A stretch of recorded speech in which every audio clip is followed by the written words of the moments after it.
The magic of thinking big. दूसरी सीख, दूसरा अध्याय। बहाने बनाना बंद करें। जब आपके स्वास्थ्य की बात आती है तो अपने स्वास्थ्य के प्रति वास्तव में आभारी रहे। जंख लगने से तो खराब हो जाना ही बेहतर है। हम कभी कभी अपनी खुद की मस्तिष्क शक्ति को कम आंकते हैं और दूसरों को भी। ऐसा मत करिए। सोचने की क्षमता तथ्यों को याद रखने की क्षमता से बहुत अधिक है। बहाना बनाने की आदत को खत्म करें। कारण देखें कि आप क्यों सफल हो सकते हैं। सही रवैया और एक हाथ हर बार गलत रवैये और दो भुजाओं को हरा देगा। बहाने खोजने में समस्या यह है कि ये बुरी आदत आपको रोक सकती है, जिसका अर्थ है कि आप कभी भी अपने वित्तीय या जीवन के लक्ष्यों तक नहीं पहुंच सकते। सीधे शब्दों में कहे तो बहाने आपको वो जीवन जीने से रोकते हैं जो आप असल में जीना चाहते हैं। आप तो शुरू करने से पहले ही हार मान रहे हैं, पर आप जानना नहीं चाहेंगे कि कोई भी इंसान आखिर बहाने क्यों बनाता है। परिवर्तन पर विचार करते समय अनिश्चितता, आत्मसंदेह यानी कि सेल्फ डाउट और भय स्वाभाविक भावनाएं हैं, लेकिन कुछ के लिए ये भावनाएं उन्हें शुरू होने से बिल्कुल भी रोक सकती है। बहाने उन्हें कार्रवाई ना करने के बारे में बेहतर महसूस करा सकते हैं और हम जो चाहते हैं वो क्यों नहीं हो सकता कि कहानी बना सकते हैं और उन्हें इसके पीछे जाने से रोक सकते हैं।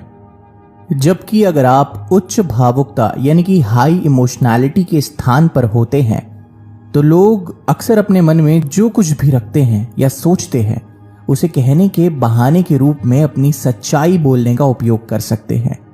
सच्चाई यह है कि हमारे दिमाग हमेशा सटीक नहीं होते हैं या हमारे उच्चतम स्वयं के साथ संरेखण में नहीं होते हैं। कभी सत्य को अपने बहाने की तरह इस्तेमाल कर देखना, चीजें बहुत आसान हो जाएगी।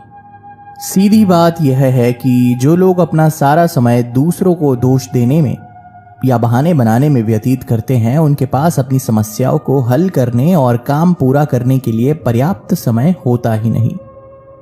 विजेता रास्ता खोजते हैं, हारने वाले बहाने ढूंढते हैं। विनर्स डोंट मेक एक्सक्यूज, क्योंकि बहाने बनाकर सुधरना असंभव है। बहाने बनाना भ्रामक, अप्रभावी और अविश्वसनीय हो सकता है। फिर उन्हें एक दोषपूर्ण चरित्र के रूप में देखा जाता है। कई अवांछित परिणाम होते हैं, जैसे कम विश्वसनीयता, विघटन और अन्य।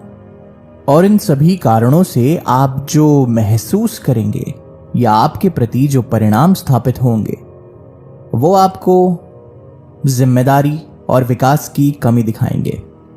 आत्मस्मीत विश्वास होगा, यानी कि खुद के ऊपर कम भरोसा करना, भारी पछतावा, जीवन में लगातार निराशावादी दृष्टिकोण, अ नेगेटिव पर्सपेक्टिव, बुरे फैसले, व्यामोह यानी कि पैरानोया, आराम क्षेत्र को संकुचित करने वाली काल्पनिक दीवारें। आप अपनी ही इमेजिनरी दीवारें बना रहे होंगे अपने कंफर्ट जोन के हिसाब से। और अंत में सक्रिय कार्रवाई और रचनात्मकता को दबाने वाले मानसिक अवरोध यानी कि मेंटल ब्लॉक्स। तो बहाने बनाना छोड़िए और कर्म करिए।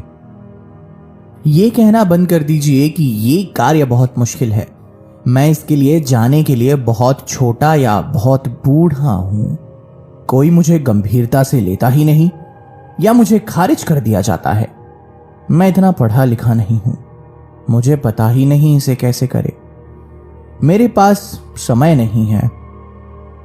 वो मेरी विफलता के लिए जिम्मेदार है कि ये बहुत जोखिम भरा है। अगर आप गौर से देखेंगे तो इन सभी वाक्यों में ना, नहीं और एक नकारात्मक ऊर्जा का इस्तेमाल हुआ है और आप हमेशा अपनी विफलता के लिए दूसरों को दोषारोपण या बहाने खोजने की ही कोशिश कर रहे हैं। तो इससे उठकर अपने भीतर की आवाज को सुने। छोटे लक्ष्यों को बड़े लक्ष्य के मार्ग के रूप में निर्धारित करें।